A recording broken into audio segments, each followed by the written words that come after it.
பேசுறீங்களா? பேசுறீங்களா?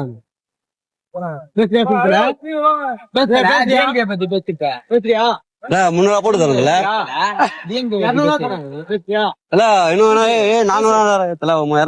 நல்லா பேச இருக்குது. அண்ணன் போட்டோ நம்ம பயந்து படம் கூட சொல்ல பேசுறேன். படம் கூட சொல்ல பேசுறேன். படம் முன்ன ஓரமானு பேசக்கூடாது. பேசு தல இப்ப பேசு. யாருன்னா நகரியா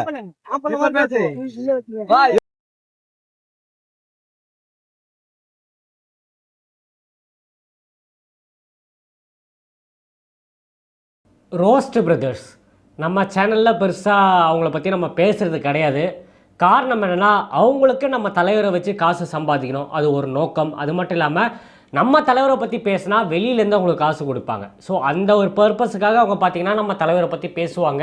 அதாவது அவங்களே அவங்க வீடியோவை சொல்கிறாங்க. இதுக்கு முன்னாடி நான் சீமான் அவர்களை பற்றி பேசிகிட்டு இருந்தோம், விஜய் அவர்கள் அரசியல் வந்தனால விஜய் அவர்களை பற்றி பேசுகிறோம். ஏன்னா சீமான் அவர்களை பேசும்போது அவருக்கு வியூஸு வருமானம்லாம் ரொம்ப கம்மியாக இருந்தது. இப்போ விஜய் அவர்களை பற்றி பேசும்போது பார்த்திங்கன்னா கல்லா கட்டுது யூடியூப் மூலயமா. அது சினிமா துறையில் நம்ம தலைவர் இருக்கும்போதும் சரி, நம்ம தலைவரோட ஃபோட்டோ தம்ப்நெயிலில் வச்சு எந்த வீடியோ வந்தாலும் பார்த்திங்கன்னா வியூஸ் பயங்கரமாக பிச்சுக்கிட்டு போகும். அதில் நிறைய பேர் யூடியூபர்ஸ் நிறைய பேர் பார்த்தீங்கன்னா சம்பாதிச்சிருக்காங்க, அதில் மாற்று கருத்தே கிடையாது. ஸோ இவங்க நெகட்டிவிட்டி பரப்புறாங்க. விஜய் அவர்களை வச்சு அவரோட ஃபோட்டோ வச்சு நிறைய நெகட்டிவிட்டி பரப்புறாங்க. சமீப காலமாக ஒரு 2-3 நாளாக பார்த்தீங்கன்னா அவங்களோட பேர் தான் ஆன்லைனில் ஸ்ப்ரெட் ஆகிட்டு இருக்கு. அதாவது போன வெள்ளிக்கிழமை நடந்த விஷயம் இன்ன நாள் வரைக்கும் பார்த்தீங்கன்னா ஆன்லைனில் பேசும் பொருளாக இருக்குது. அதுக்கு காரணம் என்னன்னு தெரியுமா? அவங்க லேட்டஸ்ட்டாக ஒரு வீடியோ போட்டிருந்தாங்க, நேற்றுன்னு நினைக்கிறேன். அந்த வீடியோ பார்த்தேன், ஃபுல்லாக வீடியோ பார்த்தேன். ஸோ அதை பற்றி பேசுகிறது தான் இந்த வீடியோ. அவங்கள பற்றி விமர்சனம் பண்ணுறதுக்கோ இல்லை அவங்கள பற்றி திட்டுறதுக்கோலாம் இந்த வீடியோ கிடையாது. ஏன் பாயிண்ட் ஆஃப் வியூவில் இதுக்கு என்ன பதில் கொடுக்க முடியுமோ, என்ன தெரியப்படுத்த முடியுமோ நம்ம தோழர்களுக்கு, இது மூலயமா ஒரு ப்ளஸ், ஆமாங்க இப்படி பண்ணால் கரெக்டாக இருக்கும்னு ஒரு தாட் வந்ததுன்னா அதில் ரொம்ப ரொம்ப சந்தோஷம். இந்த ஒரே நோக்கத்தோடு தான் இந்த வீடியோ பண்ணுறேன். அதே மாதிரி ரீசெண்டாக நீங்கள் தென்காசியில் நடந்த இன்சிடெண்ட் பார்த்துருப்பீங்க. இம்மீடியட்டாக நம்ம தமிழக வெற்றிக்கழக தோழர்கள் விரைந்து அந்த இடத்துக்கு போயிருக்காங்க. அந்த சம்பவத்தை பற்றி இன்றைக்கி நம்ம பேச போகிறோம். வாங்க வீடியோக்குள்ளே போகலாம். ரோட் சைடு அம்பானிஸ் நேயர்கள் அனைவருக்கும் வணக்கத்தை தெரிவிச்சுக்கிறேன்.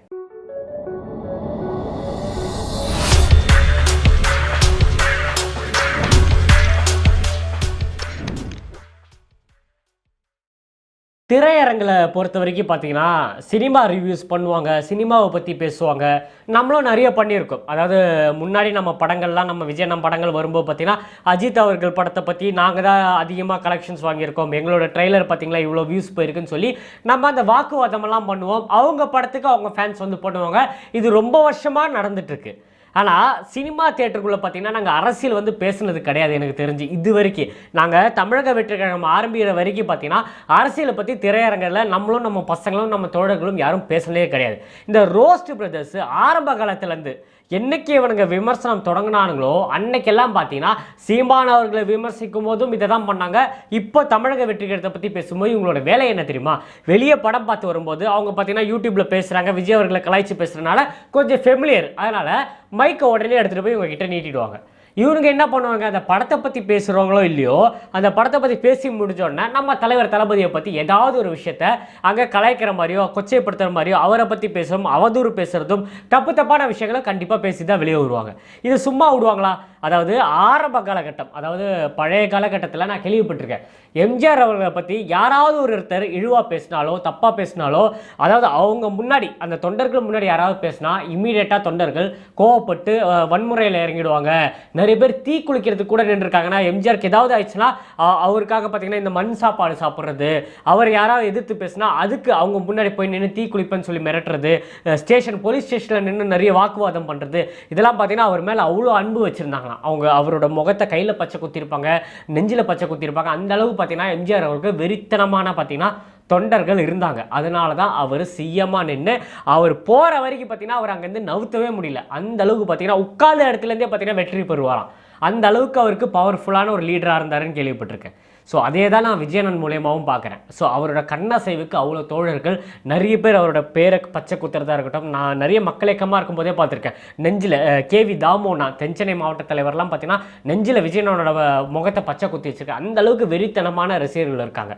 ஸோ அந்த மாதிரி ஒரு ரசிகர்களும் தொண்டர்களும் இருக்கிற ஒரு தலைவரை நீ வீட்டுக்குள்ளே உட்காந்து கதவை சாத்திக்கிட்டு லைட்டை போட்டுக்கிட்டு உட்காந்துக்கிட்டு விஜய் அவர்கள் அரசியல் வந்துட்டாரு, அவரை அதை பண்ண போகிறாரா இதை பண்ண போகிறார், அவர் ஒன்றா பைக்கை பிடிச்சி நீ என்னை தொட்டுப்பார் அப்படிலாம் பேசுகிறாரு.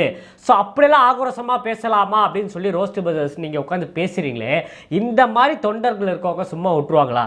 நீங்கள் அதுக்கப்புறம் சொல்கிறீங்க நாங்கள் தைரியமாக வெளியே நடமாடுறோம், நாங்கள் சென்னையில் தான்டா இருக்கோம். சென்னையில் நீ எங்கே இருக்கிற? அதான் நீ சொல்லவே இல்லையே. நாங்கள் சென்னையில் தான்டா இருக்கிறோம், எங்களை எதுவும் பண்ண முடியாதுடா அப்படி இப்படி. அதாவது இவன் ஒருத்தன் விட்டு போயிட்டான். கமலா தேட்டர்லேருந்து ஒருத்தன் படம் முடிஞ்சோன்னா எடிட்டரோட கிளம்பி போயிட்டானா. இவன் பைக் எடுக்கும்போது நம்ம பசங்க வந்திருக்காங்க. அதுவும் அவங்க தரமாக கலாய்ச்சிருக்காங்க. அதுவும் சாதாரணமான மக்கள். அதாவது இதுவாக ஒரு அட்வொகேட்டோ இல்லை எங்கள் கட்சி நிர்வாகிகளுக்கு ஏதோ வழக்கறிஞர்லேருந்து வராங்களோ இல்லை ஒரு டாக்டரோ ஏதாவது எங்கள் கட்சியில் ஒரு முக்கியமான நிர்வாகியோ ஒரு என்ன சொல்கிறது, நான் சொல்கிறேன் என்னென்னா படித்த ஒரு பக்காவான ஒருத்தர் வந்து இந்த கலாய்ச்சிருந்தா நீ இந்த விஷயங்கள்லாம் பண்ணியிருப்பியா? சாதாரண மிடில் கிளாஸ் ஃபேமிலி ஆட்டோ ஓட்டுறாங்க, 4 பேர் வந்து சின்ன பசங்க ஆட்டோ ஓட்டுறாங்க. அவங்க என் தலைவனை நீ கலாய்க்கிறேன்னு சொல்லி அவங்க எனக்கு தெரிஞ்சு அடிக்கலாம் கிடையாதுங்க. இவனுக்கு சும்மா சொல்கிறானுங்க அடித்தானுங்கன்னு. அந்த வீடியோவில் பார்க்கும்போது அடித்த மாதிரிலாம் கிடையாது, பின்தொடர்ந்து போனாங்க. இப்போ ரீசெண்டாக நண்பர்கிட்ட பேசும்போது பின்தொடர்ந்தெல்லாம் போவே இல்லை. அங்கேயே கலாய்ச்சோன்னா அவர் இறங்கி ஓடிட்டார். ஸ்டாண்டை கூட எடுக்காமல் வண்டி ஸ்டாண்டை எடுக்காமல் ஓடிட்டார். இவங்க போய் ஒன்றுமே பண்ணல, பாக்கெட்லேருந்து 200 ரூபா எடுத்துகிட்டு 200 ரூபா கொடுக்குறேன் பேசுறியா அப்படின்றாங்க. கலாய்ச்சிருக்கிறாங்க. திமுக பார்த்தீங்கன்னா 200 ரூபா கொடுத்து எல்லாருமே பேச வைக்கிறாங்கன்றது எல்லாருக்குமே தெரியும். ஸோ அந்த கலாய்ச்சோன்னா இவனால் பேச முடியாமல் ஹெல்மெட்டை போட்டு வீடியோ எடுக்கிறாங்கன்னு தெரிஞ்சோன்னா எங்கே நமக்கு அசிங்கமாயிட போகுதுன்னு சொல்லி ஹெல்மெட்டை கூட கழட்டாமல் வண்டி ஸ்டாண்டை கூட எடுக்காமல் இறங்கி ஓடி இருக்கான். ஓடி போயிட்டு அவர் வந்து போலீஸ்காரர் பிள்ளையா அவரே சொல்கிறார் வீடியோக்கு, அந்த போலீஸ்கார புள்ள இன்னொருத்தர் நான் அட்வொகேட்டு. அப்படி இருக்கிறவன் தைரியமாக நின்று பேசியிருக்கணும். போலீஸ்கார வீட்டு பையன் தானே, அடித்தா அவங்க கேஸ் வாங்க போகிறான். நீ ஏன் ஓடின? ஏன்னா ஆன்லைனில் உன் வீடியோ ஸ்ப்ரெட் ஆகும்னு உனக்கு தெரியும். அதனால் நீ அங்கேருந்து இறங்கி ஓடன. இதுக்கு முன்னாடி கோகுல்ன்ற ஒரு தம்பியை ரோகிணி தேட்டரில் நீ கலாய்ச்ச, அவன் உன்னை வச்சு செஞ்சுட்டான். நீ என்ன பண்ண? உடனே போய் கேஸை கொடுத்து உன்னோட திமுக பவரை வச்சு காவல்துறை அதிகாரத்தை வச்சு நீ அவனை அரெஸ்ட் பண்ண. நம்ம என்ன பண்ணோம்? எங்கள் கூட இருக்கிற அட்வொகேட்லாம் போய் கோகுலுக்கு வாதாடி அவனை அழகாக வெளியே கொண்டு வந்துட்டோம். 4 நாள் 5 நாள் அவர் உள்ளே இருந்தாலும் அவரை நாங்கள் வெளியே கொண்டு வந்துட்டோம். தமிழக வெற்றி கழகம் சார்பாக அவனை வெளியே கொண்டு வந்து அவன் வெளியே தான் இருக்கான். இப்போ கூட ரீசெண்டாக தமிழக வெற்றி கழகம் சார்பாக போஸ்டர் கூட போட்டிருந்தான், பார்த்தேன் நான். ஸோ அவ்வளோதான். நீ இப்போ வீடியோ மூலிமா என்ன ப்ரொஜெக்ட் பண்ண விரும்புகிறேன்னா, எங்களை தொட்டனா நீ காலி. 4 நாள் அவன் ஜெயிலில் இருந்தான், எவ்வளோ கஷ்டம், ரிமாண்டில் போயிட்டான், எஃப்ஐஆர் போயிட்டான், பாஸ்போர்ட் வாங்க முடியாது. அதே கதி தான்டா உங்களுக்கும் அதே கதி தான். நீங்கள் பேசுகிறீங்களா, நீங்கள் பேசுகிற வார்த்தைக்கெல்லாம் கேஸ் ஃபைல் பண்ணால் உங்களோட நிலைமை அதுதான். நாங்கள் ஏன் பண்ணாமல் இருக்கோம்? உன்னை ஒரு பொருளாக கூட மதிக்கல.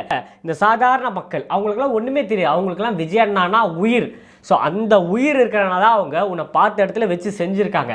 திரும்பவும் சொல்கிறேன், வார்னிங்காக சொல்கிறேன், தயவு செஞ்சு வெளியெல்லாம் தனியாக நடமாடாதீங்க. இனிமேல் ரோஸ்ட் பிரதர்ஸ் இனிமேயாச்சும் வெளியே போகும்போது உஷாராக போங்க. நீங்கள் இந்த வீடியோ மூலயமா நீ எங்களை தொட்டனா நீங்கள் உங்களோட நிலைமை இப்படி தான் சொல்லி எங்களை பயம்படுத்த நினைக்காத. நீ என்ன சொன்னாலும் இங்கே இருக்கிற களம் வேறு, தமிழ்நாட்டில் இருக்கிற களம் வேறு. இன்னும் 5 மாதம் தான் எலெக்ஷனுக்கு. எலெக்ஷன் அப்போ நீ என்ன பேசுவ? உனக்கு 200 ரூபா கொடுக்குறது யார் இருக்கா? உன் பின்னாடி யார் நிற்பா? திரும்ப ஒரே ஒரு விஷயம் சொல்கிறேன், டிசம்பர் முடியறதுக்குள்ளே எங்கள் தலைவர் பின்னாடி ஏகப்பட்ட பேர் வந்து நிற்க போகிறாங்க. ஆட்சி எப்படி மாறப்போகுது, இந்த எலெக்ஷனோட ரிசல்ட்டு, இந்த ட்விஸ்டெல்லாம் என்ன ஆக போகுதுன்றதை வெயிட் பண்ணி பாருங்கள். ஸோ இதை ஜஸ்ட் அட்ரஸ் பண்ணணும்னு நினச்சேன். முக்கியமாக என் தோழர்களுக்கு நான் சொல்ல விரும்புகிறது, இந்த மாதிரி கீழ்த்தனமான இந்த காசை வாங்கிட்டு அவங்களோட தொழில் என்ன? காசை வாங்கிட்டு விமர்சனம் பண்ணுறேன், இதுதான் அவங்களோட தொழில். நம்மலாம் வந்து நேர்மையாக விஜயண்ணனுக்காக பாசிட்டிவிட்டி பரப்புறதும் விஜயண்ணனை பற்றி எடுத்து சொல்கிறதும் அவங்க செய்கிற நல்ல விஷயத்த சொல்கிறதா நம்மளோட வேலைகள். நம்மளோட ஒரே நோக்கம் திமுகவை அழிக்கிறது தான். ஸோ நம்ம அதை டார்கெட் பண்ணி இவனுங்களாம் வந்து பேசுகிறாங்க, இவனுங்களாம் நீங்கள் மரியாதை கொடுக்குறதுனால தான் இந்த அளவுக்கு வந்து நிற்கிது. அந்த 4 தம்பிங்க பாவம், அவங்க மேலே போய் கேஸை கொடுத்து அவங்க அம்மா அப்பா வர வச்சு இந்த பாவம்லாம் அவனுங்க எங்கே போய் சேர்ப்பானுங்க சொல்லுங்கள் பார்ப்போம். அவனுங்க பண்ண தப்புனால தானே அவனுங்க வந்து கேட்குறாங்க. இப்போ என் அண்ணனையோ எங்கள் அம்மாவையோ எங்கள் அப்பாவையும் திட்டினா நான் அவனை பார்த்த கேள்வி கேட்க தான் செய்வேன். நீ எப்படா எங்கள் அப்பாவை திட்டுவேன், எங்கள் அண்ணனை திட்டுவேன், நான் கேட்க தான் செய்வேன். அதை தான் அந்த பசங்களும் செஞ்சுருக்காங்க. ஸோ நீ தூண்டினால தானே அவனுக்கு வந்திருக்காங்க. இந்த மாதிரி எத்தனை பேரை நீங்கள் இந்த மாதிரி பண்ண போகிறீங்க? இது உங்களுக்கு அசிங்கமாக கிடையாது? ஸோ இப்போ நான் சொல்ல விரும்ப ஒன்று தான், உங்களுக்கு இருக்கிற அந்த கோவம், அதாவது அந்த தம்பிங்களுக்கு சொல்கிறேன். இப்போ இந்த 4 பேர் சாதாரணமாக ஆட்டோ ஓட்டுற பசங்க, உங்களுக்காக தான் நான் சொல்கிறேன். இந்த கோவத்தை நீங்கள் என்ன காட்டுறீங்கன்னா எலெக்ஷனில் காட்டுங்க. தாவேக்காக்கு அதாவது விஜயண்ணனுக்கு ஓட்டு போட வைங்க, நிறைய மக்களுக்கு எடுத்து சொல்லுங்க. இந்த மாதிரி 2 பேர் உட்காந்து பேசுறானுங்க, நான் இந்த மாதிரி போய் கேட்டேன், என் குடும்பத்தை ஸ்டேஷனுக்கு வர வச்சாங்க, இவ்வளோ என் காசு செலவாயிடுச்சு, என் மேலே எஃப்ஐஆர் கேஸ் பண்ணியிருக்காங்க, இனிமேல் என்னால் வெளியே போக முடியாது, கிட்டத்தட்ட 3-4 மாதம் வருஷக்கணக்கில் என்னை அலைய வைக்கிறாங்க, இதுதாங்க திமுக அரசு, நான் என்ன கேட்டேன்னு கேளுங்க. விஜயண்ணனை பற்றி இவனுங்க பேசின வீடியோ காட்டுங்க, நீங்கள் பண்ண விஷயத்த காட்டுங்க. அதை காட்டினாலே மக்களுக்கு என்ன நடக்குதுன்னு தெரிஞ்சிடும், ஓட்டு யாருக்கு குத்தணுன்றது புரிஞ்சிடும். அதனால் ஜஸ்ட் இதை தான் நான் தெரியப்படுத்திக்கிறேன். இந்த கோவத்தை எல்லாம், இந்த ஆன்லைனில் நீங்கள் பார்க்குற கோவங்கள், விஜயண்ணன் அவன் திட்டுறான் இவன் திட்டுறான்னு சொல்லி அவன் பின்னாடி போய் டைம் வேஸ்ட் பண்ணாமல் அதை மக்களுக்கு சேவையாகவும் மக்களுக்கு என்ன நம்ம செய்யணும், மக்கள்கிட்ட என்ன போய் சேர்க்கணுன்றதை நல்லா டார்கெட் பண்ணி அதை ஓட்டாக மாற்றி மக்களுக்கு அதை புரிதலை கொண்டு வரது தான் உங்களோட வேலைன்றதை இந்த நேரத்தில் அதுதான் ஜஸ்ட் நான் தெரியப்படுத்தணும்னு நினச்சேன். ஆனால் நமக்கு டைம் வேஸ்ட்டுங்க. இதெல்லாம் இவனுங்க பற்றி பேசுகிறதுலாம் நமக்கு ஒரு துளி கூட விருப்பம் கிடையாது, இவனுங்க நம்ம மதிக்க கூட கிடையாது. ஏன்னா அவனுக்கு ஒரு வீடியோ போட்டுருந்தானுங்க, அதாவது நம்மளெல்லாம் பயம்படுத்துகிற மாதிரி, நீங்கள் எங்களை தொட்டால் என் பின்னாடி பார்த்தியா ஸ்டாலின் இருக்காரு, என் பின்னாடி பார்த்தியா உதயநிதி இருக்காரு, பார்த்தியா காவல்துறையே நாங்கள் சொல்கிறதான் கேட்குது, நீங்கள் எங்களை தொட்டால் இதுதான் உங்கள் நிலைமைன்ற மாதிரி ஒரு விஷயத்தை ஒன்று க்ரியேட் பண்ணுறாங்களே, அதை உடைக்கிறதுக்கு தான் இந்த விஷயத்தை நான் சொல்லவே காரணம். அதனால் இதை இவனுங்களை நீங்கள் தள்ளி வச்சுட்டு வரும் எலெக்ஷனுக்கு விஜயண்ணனுக்கு எவ்வளோ ஓட்டு நம்ம சேர்க்கணும் முடியுமோ அந்த களப்பாணியில் இறங்குங்க. ஸோ அதுக்கான வேலையை பாருங்கள். 2026 தலைவர் உட்கார வைக்கிறது மட்டும்தான் நம்ம நோக்கமாக இருக்கணுன்றதான் இந்த நேரத்தில் நான் தெரியப்படுத்திக்கிறேன். அதே மாதிரி தென்காசியில் தனியார் பேருந்து 2 பேருந்து மோதி நீங்கள் பார்த்துருப்பேன், கிட்டத்தட்ட 42 பேருக்கு மேலே பார்த்தீங்கன்னா ஹாஸ்பிட்டலில் உடல்நிலை சரியில்லாமல் கை காலெலாம் அடிபட்டு அட்மிட் ஆகியிருக்காங்க. அதே மாதிரி கிட்டத்தட்ட 6 பேர் உயிரிழந்திருக்காங்க. ரொம்ப வருத்தமாக இருக்குது. இந்த நேரத்தில் அவங்களுக்கும் அவங்க குடும்பத்துக்கும் ஆழ்ந்த இரங்கலை தெரிவிச்சுக்கிறேன். ஸோ இமீடியட்டாக அந்த இடத்துல எந்த கட்சிக்காரங்களும் போய் நிற்கல. அதாவது நான் இந்த நேரத்தில் ஒன்று சொல்ல விரும்புகிறேன், தமிழ்நாட்டில் இத்தனை வருஷமாக இப்படி தான் நடந்திருக்கு. ஏதாவது ஒரு விஷயங்கள் நடந்தால் அரசாங்கம் நமக்கு கை கொடுக்கவே மாட்டாங்க, ஒருத்தன் கூட எட்டி பார்க்கல.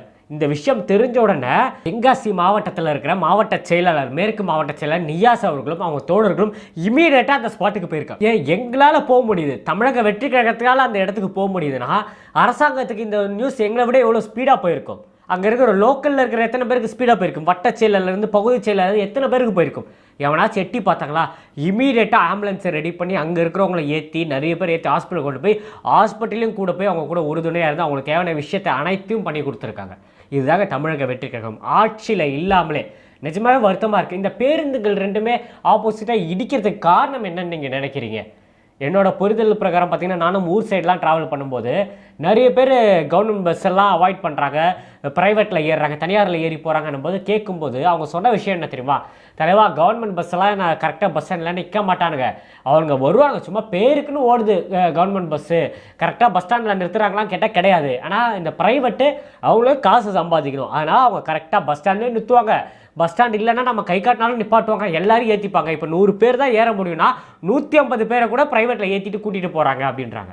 ஸோ தட் மீன்ஸ் நான் என்ன சொல்ல வரேன்னா, இந்த 2 பேருந்தும் இடிச்சிருக்குன்னா மேஜர் ரீசன் ஒன்று ஓவர்லோடாக இருந்திருக்கணும், வெயிட்டு தாங்காமல் டேர்னிங்கில் சாஞ்சிருக்கணும், சாஞ்சி 2 பஸ்ஸும் இடிச்சிருக்கணும், எதிர் மோதி இருக்குன்னா 2 பஸ்ஸும் அந்த மாதிரி பேலன்ஸ் இல்லாமல் வந்திருக்கணும். இதுதான் எனக்கு தெரிஞ்சு மெயின் ரீசனாக இருக்கும். அதுக்கு விசாரணைலாம் போயிட்டுருக்கு.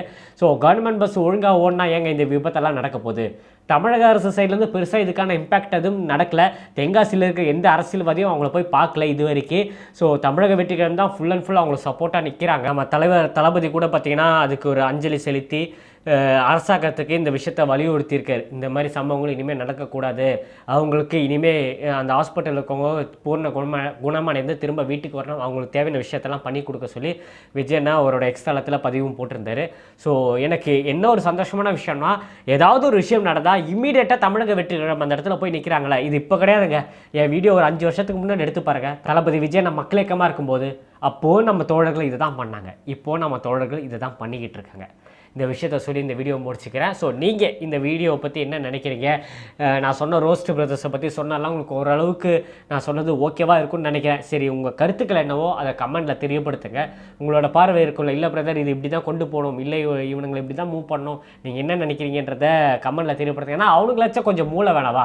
ஒருத்தன் அட்வொகேட்டுன்றான், ஒருத்தன் போலீஸ் குடும்பம்ன்றான், அந்த மாதிரி குடும்பத்தில் வந்து அவனுக்கு ஏன் இந்த தொழில்? அதை சொல்லி இந்த வீடியோ நான் எண்ட் பண்ணிக்கிறேன். ஸோ வீடியோ பிடிச்சிருந்தால் மறக்காமல் லைக் பண்ணுங்கள், சப்ஸ்கிரைப் பண்ண மறந்துடாதீங்க. வில்லிவாக்கம் ஜே அஸ்வின் அதான் என்னோட இன்ஸ்டாகிராம் ப்ரொஃபைல் பேர், ஃபாலோ பண்ணி வச்சுக்கோங்க. அங்கேயும் நிறைய ரீல்ஸ் வீடியோஸ்லாம் போடுறேன். இன்னும் நிறைய வீடியோவில் சந்திப்போம் கைஸ். உயிர் உள்ளவரை தலைவர் தளபதியை பற்றியும் தமிழக வெற்றி கழகத்தை பற்றியும் பேசிக்கிட்டே இருப்பேன். இன்னும் நிறைய வீடியோவில் சந்திப்போம். Tata, take care, bye bye. நான் உங்கள் ஏஜே. நன்றி.